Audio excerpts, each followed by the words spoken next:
Muy bien, entonces vamos a iniciar nuestra sesión de repaso general previo al examen del segundo parcial. Como les había indicado, tiene una puntuación de 20 puntos acumulables al puntaje total de los 100 puntos de la asignatura, ¿no? En este segundo parcial tenemos la evaluación sobre todo lo que es el protocolo de investigación. De hecho, todo este protocolo es y ha sido ya aplicado por ustedes en sus proyectos de investigación, ¿no? El examen tiene situaciones hipotéticas de investigación a la que ustedes simplemente aplicando el criterio de investigador van a cliquear la respuesta sugerida, ¿no? Hay preguntas falso verdadero, hay preguntas de selección múltiple y hay preguntas de emparejamiento.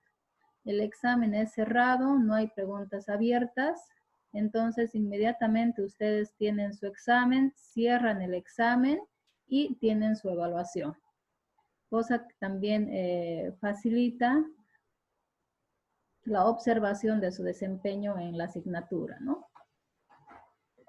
Vamos viendo un poquito y si ustedes tienen preguntas puntuales que desean que les aclare, con mucho gusto y este es el momento, ¿no? Porque a las 12:30 hasta las 2:30 se habilita el examen. Para el examen tienen media hora desde el momento que ustedes abren su examen. Pero el examen se hace, como les digo, en menos de 10 minutos, porque no hay que escribir nada, simplemente cliquear la respuesta que ustedes consideren que es correcta. Si tienen preguntas, estoy atenta, si no vamos haciendo un repaso así general de lo que hemos visto y a medida que vayamos haciendo la explicación, si van surgiendo algunas dudas, por favor, con toda confianza. Habíamos dicho que como paso previo a la elección de nuestro tema, deberíamos considerar algunos criterios, ¿cierto? Entre esos criterios está la pertinencia académica, es decir, que el tema caiga dentro de nuestra carrera, dentro de nuestra área de formación personal, incluso y formación profesional. Después habíamos dicho que sea de actualidad, que tenga novedad, que el tema o problema elegido esté sucediendo en este momento, ¿no? Y a esa forma de justificación también la llamamos contemporánea. Habíamos dicho que una condición importante es el acceso a la información, la posibilidad de acceso a la información. Ese es un ingrediente principal porque la información se constituye en el insumo básico de la investigación. Si no podemos conseguir información, difícilmente vamos a poder concluir un informe de investigación. Entonces, la información lo es todo. Y el acceso a conseguir esa información de las personas implicadas en el problema que queremos tratar es un ingrediente importante, por no decir esencial, ¿no? A través de esto vamos a aplicar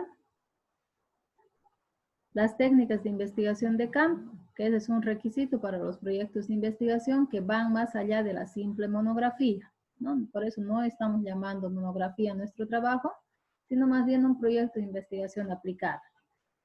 Este proyecto de investigación aplicada corre a través de la aplicación de las técnicas de investigación científica, tales como la encuesta, la entrevista, el grupo focal, la observación, escala Likert, entre otras, ¿no? Que de hecho pueden ser aplicadas a través de formatos digitales, ¿cierto? Y finalmente considerar la viabilidad.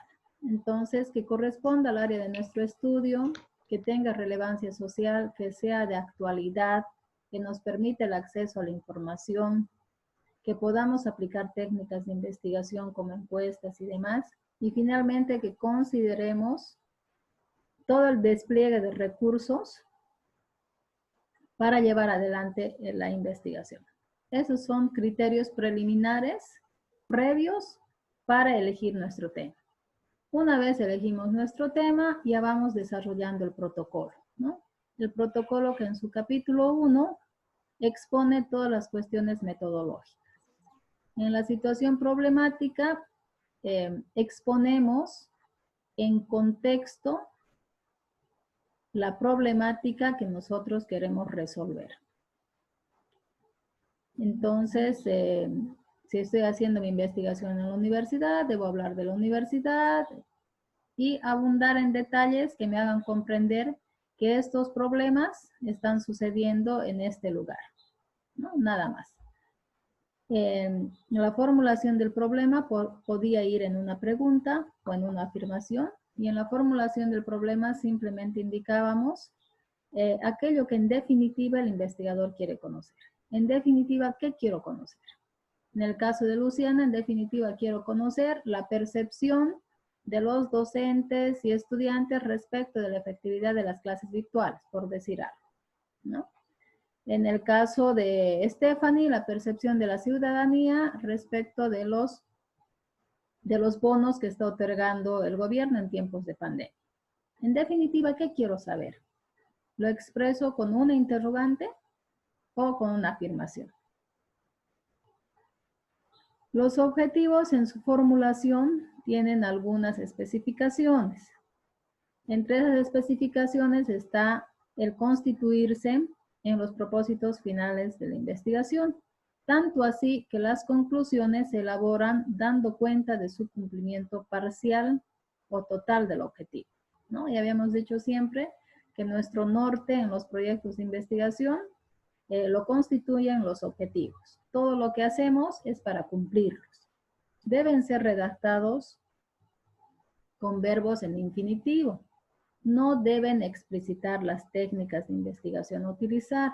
Es un error decir encuestar, entrevistar, observar. No se puede.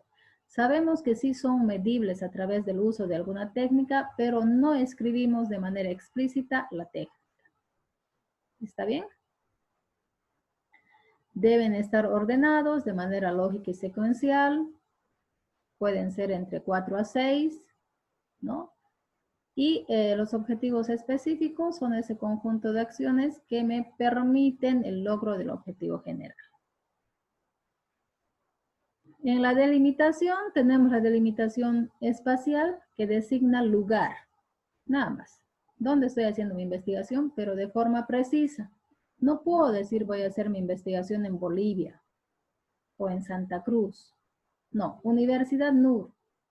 Estudiantes de tal ciclo, de tal grado, de tal semestre, etc. De forma precisa. Delimitación temporal, el tiempo de investigación. Y la delimitación sustantiva, una reiteración de la temática a investigar con sus principales subtemáticas o variables a medir, ¿cierto? Dicho esto, de manera netamente referencial, sin abundar en más detalles. En la justificación tenemos varias exposiciones de razones para llevar adelante la investigación, entre esas la teórica, ¿no? La justificación teórica, que refiere al aporte en conocimiento que va a proveer la investigación. La justificación social, el aporte en beneficios. ¿Cuál es el beneficio de la investigación? Ya habíamos dicho que las investigaciones no se hacen por capricho de las personas, ¿no? Sino que obedecen a demandas sociales, a necesidades latentes en determinadas realidades, que nosotros las visualizamos y las elegimos, ¿no? Por eso queremos conocerlas. Por ejemplo, ¿por qué Luciana, además, obviamente, de ser una exigencia de la materia, pero por qué eligió hacer el trabajo de efectividad de las clases virtuales? Porque hay un trasfondo, hay comentarios, no sé, hay cierta información que hacen pensar que las clases virtuales no serían efectivas. Entonces investiguemos, a ver, ¿cuán efectivas son? Entonces nace ahí la inquietud de acuerdo a una demanda de algo que está sucediendo en este momento, ¿no? La justificación práctica es el aporte en el ámbito, en el contexto actual, en el ámbito práctico, ¿cómo me aporta? ¿Qué aprendo yo en el ámbito práctico? Aprendo el proceso de investigación, aprendo a diseñar instrumentos, etcétera, ¿no? En la justificación metodológica, el aporte en la validez y confiabilidad de la información. ¿Por qué mi investigación es confiable? ¿Por qué es válida?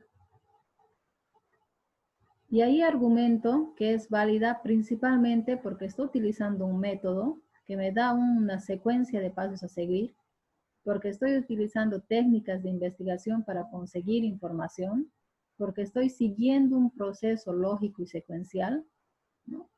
Entonces no se está haciendo porque sí, no se está haciendo de manera improvisada. Se está haciendo siguiendo lo que dicta el método científico para entregar un informe de investigación que sea válido. Y la justificación individual obedece siempre a intereses y motivaciones personales, ¿no? Por eso es que uno se inclina por algunos temas y deja de lado otros. Dicen una consulta sobre, en la justificación metodológica entra lo que es el lenguaje técnico de la carrera. Sí, exactamente. La justificación metodológica da cuenta de todos esos atributos, por así decirlo, metodológicos del área, ¿no? Entonces ahí también entramos a responder a un objeto de estudio, a un objetivo de estudio, a un lenguaje técnico, ¿no? Incluso el que se les diga, no escriban en primera persona, ni primera ni tercera persona. Ese es lenguaje técnico ya, propio de un informe científico. No puedo decir yo pienso, no puedo decir nosotros pensamos. Se debe escribir se piensa, se concluye, se observa. No importa si es uno el investigador o son 5, ¿no? La cuestión del manejo del lenguaje referido a los intangibles, cuando sean temas propios de nuestra carrera. Las técnicas y metodologías utilizadas, ¿no? Entonces, hacer un trabajo de esta naturaleza es de mucho aporte para ustedes en proceso de formación, porque más adelante vienen otros trabajos de esta naturaleza y ustedes ya tienen una base. Y finalmente, yo les decía que este es el formato que utiliza la universidad, incluso para desarrollar sus proyectos de grado. Entonces, tener una base, hacer el ejercicio práctico de la investigación, ya es mucha ganancia. Créanme que yo estoy dando un módulo en un diplomado, un módulo de metodología, el último módulo de un diplomado en una universidad, y hay estudiantes que no tienen idea de lo que es este proceso que les estoy indicando. Obviamente el protocolo de esa universidad es otro, pero básicamente siempre hay coincidencia, ¿no? En que debe partirse de una problemática, de objetivos, justificación, etcétera, etcétera. Pero algunos en su modalidad de graduación han hecho examen de grado. Entonces no tienen conocimiento de todo esto y les resulta extremadamente difícil primero entenderlo, captar lo que supone un proceso de investigación y después aplicarlo. Por eso siempre les digo que este es el mejor momento para hacer todos estos ejercicios. No importa si nos equivocamos 1000 veces, el proceso de investigación es perfectible. A la primera no sale. Y como decía Luciana, estamos en eso, pero sigamos haciéndolo, no nos detengamos. Porque el proceso de investigación también requiere de tiempo. Si no le damos ese tiempo, la investigación no se hace sola. ¿Está bien? En la metodología habíamos visto algunos puntos más específicos referido al tipo de investigación, por ejemplo, ¿no? Cuando hablamos de naturaleza de investigación. Tipo de investigación. Básicamente tenemos 4 tipos, haciendo referencia al autor que estamos consultando, que es Hernández Sampieri, ¿cierto? El primer tipo exploratorio, segundo tipo descriptivo, correlacional y explicativo. ¿Recuerdan? ¿Y se puede volver a escuchar entrecortado, porfa? Sí, adelante, Stephanie. Lo puede volver a repetir? Es que le escuché entrecortado, se me cortó. Ah, ya. Decíamos que en la naturaleza de la investigación tenemos en un primer punto la definición del tipo de investigación y según el autor que consultamos serían 4 tipos, ¿no? El exploratorio, el descriptivo, el correlacional y explicativo. Obviamente cada uno de esos tiene sus características diferenciadoras, ¿no? Pero cuando estamos hablando del tipo de investigación, estamos hablando básicamente del nivel de conocimiento que queremos nosotros alcanzar. No es lo mismo hacer una investigación descriptiva, donde solo enumeramos las propiedades, características o funciones de algo, que hacer una investigación correlacional donde ya hay la correlación de 2 o más variables. O hacer una investigación explicativa donde ya se trabaja con experimentos. Cuando decimos experimentos, estamos hablando de manipular ya las variables de estudio, ¿no? No solamente de observarlas en su contexto natural, sino ya de manipularlas. Entonces, tenemos también ahí el enfoque cualitativo, cuantitativo y mixto. El enfoque siempre nos remite al uso de las técnicas. Y las técnicas nos remiten a la forma de presentación de los resultados. Tenemos en el enfoque cuantitativo el uso de 3 técnicas principales. La encuesta, el diferencial semántico y la escala Likert. Todas recurren a la medición numérica, ¿cierto? Todas expresan sus resultados a través de la estadística descriptiva. ¿En qué consiste la estadística descriptiva? Consiste en presentar el gráfico con los respectivos porcentajes en función a lo que hayamos preguntado, la incorporación de un análisis y de una interpretación. Entonces sabemos que cuando hacemos encuesta, nuestro resultado en su primera expresión va a venir con un gráfico, con porcentajes y demás, a los que nosotros como investigadores le damos sentido a través de nuestra interpretación y análisis. Si hacemos entrevistas, grupos focales y observación, que son técnicas propiamente cualitativas, no recurrimos a la estadística, ni hacemos gráficos, ni vamos con porcentajes, ni nada. La interpretación de la realidad es literal. ¿Está bien? Entonces el enfoque nos remite a eso, al uso de las técnicas. Será cuantitativo, será cualitativo, será mixto, pero veo el uso, qué técnicas voy a utilizar. Y en función a las técnicas que uno va a utilizar, está la presentación de los resultados. Por otro lado, en la naturaleza de la investigación también teníamos la consideración del método, que también lo habíamos hablado. Obviamente todo esto lo hemos hablado bastante, ¿no? Ya está también en su trabajo. Aquí es un repaso rapidito previo al examen. Está el método deductivo y el método inductivo. Estamos considerando al método en una acepción que nos indica el proceso para recoger información. Entonces, el método deductivo me indica que aborde la realidad desde lo general a lo particular. El inductivo, viceversa. Parto de lo particular a lo general. ¿Ya? Eso correspondía a la naturaleza de la investigación. Después teníamos otro puntito que hacía al diseño de la investigación. El diseño de la investigación, habíamos visto 2 diseños, uno experimental y no experimental. En el experimental nos remitía a experimentos, cuasi experimentos, experimentos de laboratorio, controlados, sociales y demás.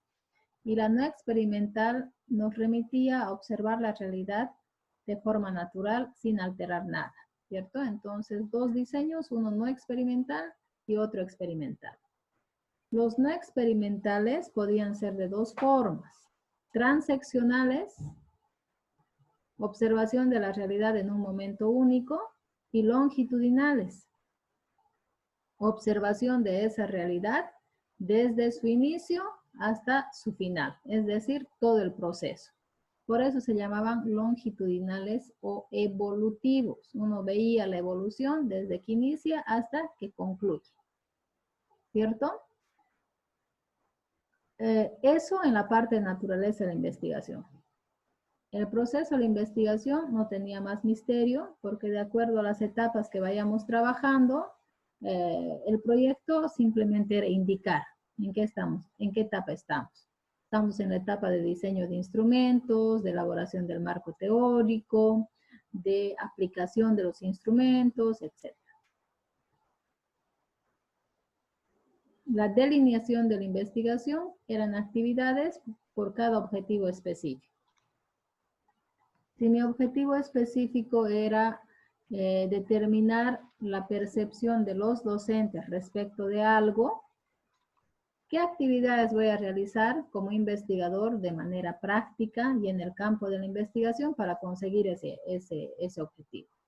Contactarme con los docentes, hacer un cuestionario guía de entrevista, programar una reunión Zoom para entrevistarlos, etc.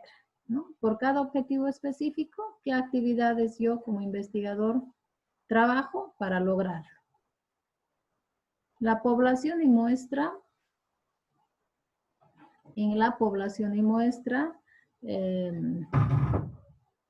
consideramos a los sujetos implicados en nuestro estudio, ¿cierto? La población va a ser ese conjunto macro de sujetos que tengan posibilidades de constituirse en mi muestra.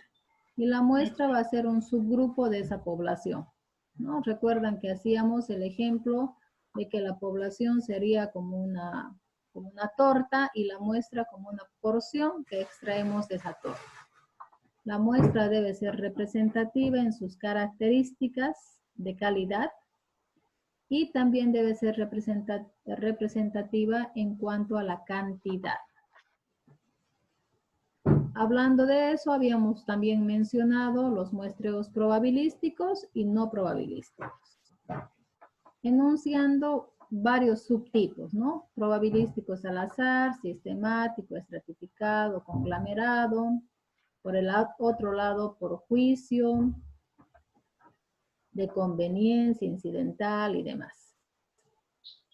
En las técnicas de investigación tenemos las mencionadas, las que nos vienen de corrientes cuantitativas, encuesta, escala Likert diferencial semántico. También hicimos unas exposiciones al respecto y las que nos vienen de corrientes cualitativas como entrevista, observación y grupo focal. El cronograma de investigación simplemente señala desde el día 1 hasta el último día que es la entrega de nuestro trabajo, cuál ha sido la relación de actividades versus tiempo. Entonces todo esto ya lo habíamos trabajado y también ustedes tienen en el documento que les di como modelo una base. En el capítulo 2, Fundamento Teórico Conceptual, habíamos trabajado también de manera teórica lo que era el marco teórico, cómo se construía el marco teórico, cuáles son los métodos de construcción del marco teórico, ¿no? Teniendo dos métodos principales, el del mapeo de autores y el del índice vertebrado. El marco de referencia es un marco empírico que habla de mi lugar de investigación. Si estoy haciendo en la universidad, tengo que hablar de ese lugar en función a mi temática, ¿no? Bueno, el análisis de los resultados todavía no lo hemos trabajado, pero es la presentación de aquello que vayamos a conseguir. Básicamente de esto trata el examen, no trata de otra cosa. ¿Qué preguntas tienen? Antes que se nos vaya el tiempo, que ya nos quedan 9 minutos para cerrar la sesión. Y como les digo, 12:30 en punto estaríamos abriendo.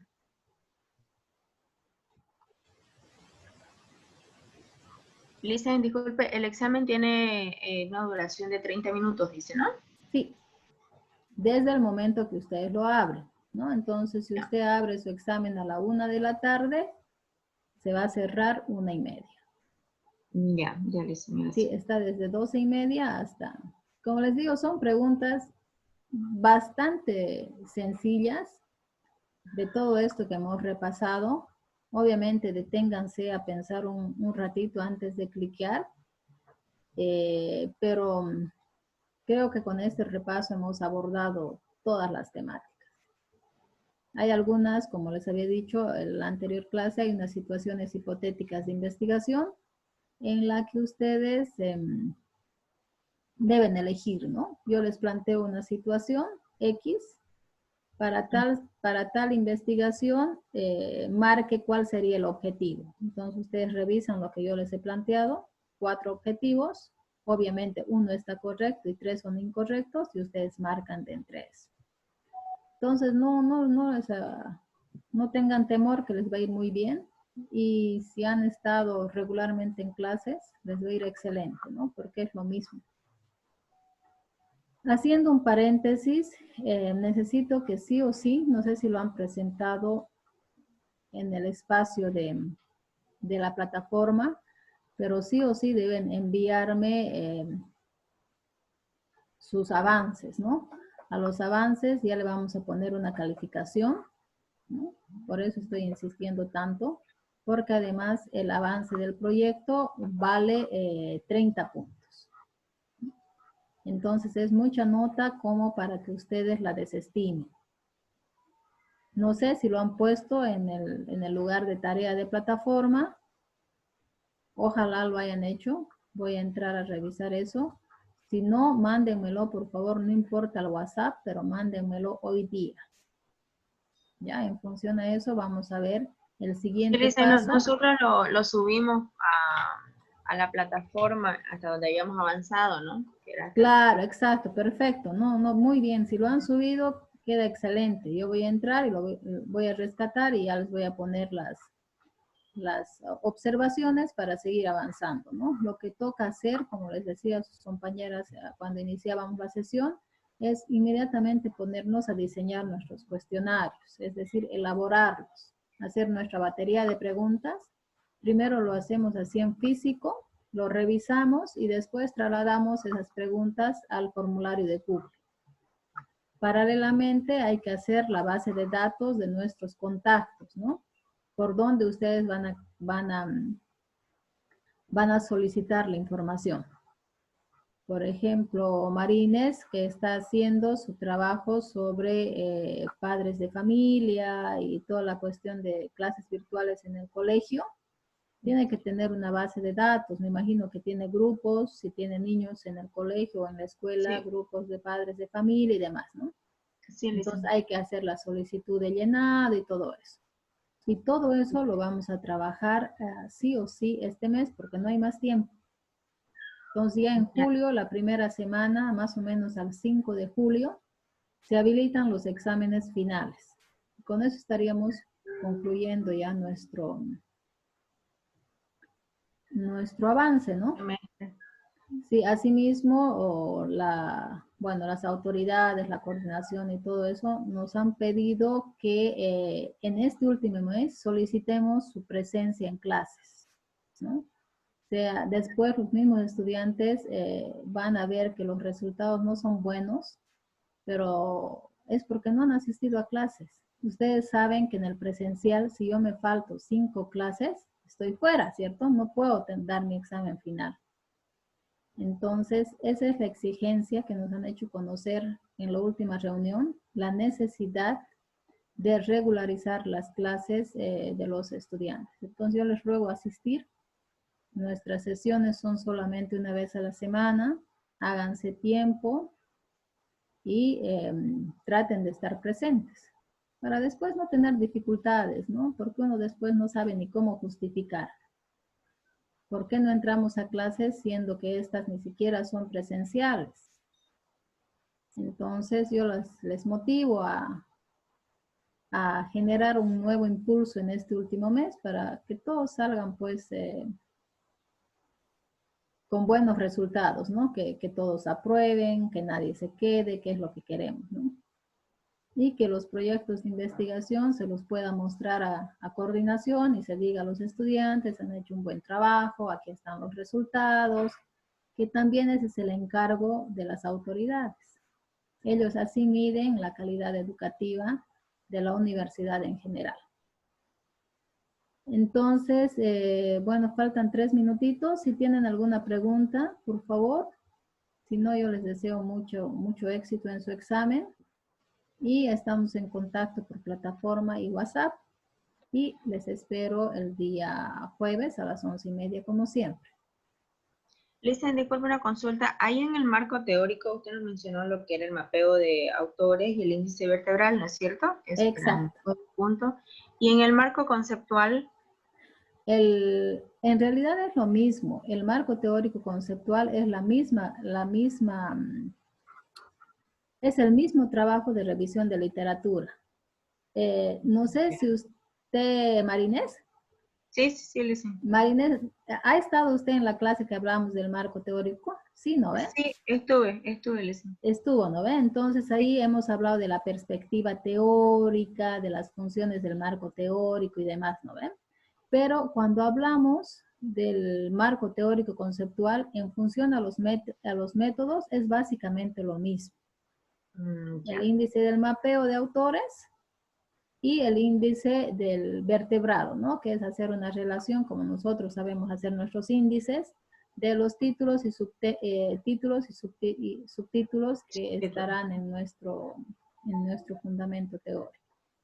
Ya, listen, gracias. ¿Algo más, chicos, por favor? Entonces, en el chat, antes de salirse, pongan presente. Eso me arroja a mí una lista. ¿En Zoom dicen o en WhatsApp? Sí, en el Zoom, en el chat del Zoom. Ah, okay. Pongan presente y eso me arroja una lista ya de sus presencias.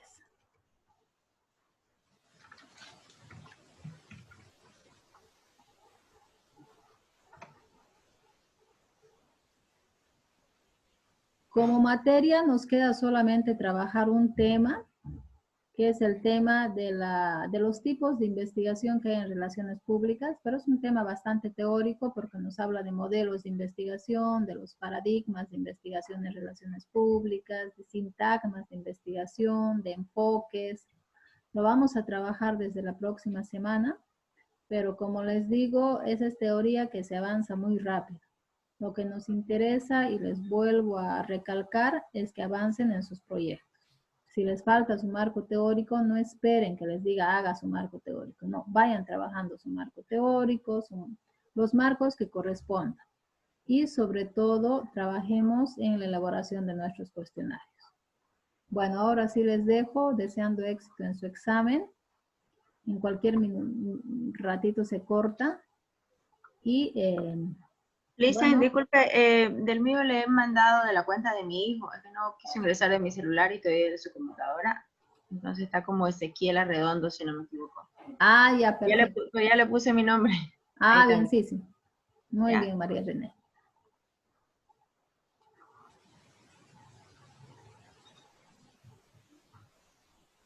Que les vaya bien, entonces. Gracias, Listen. Ya, Listen, gracias.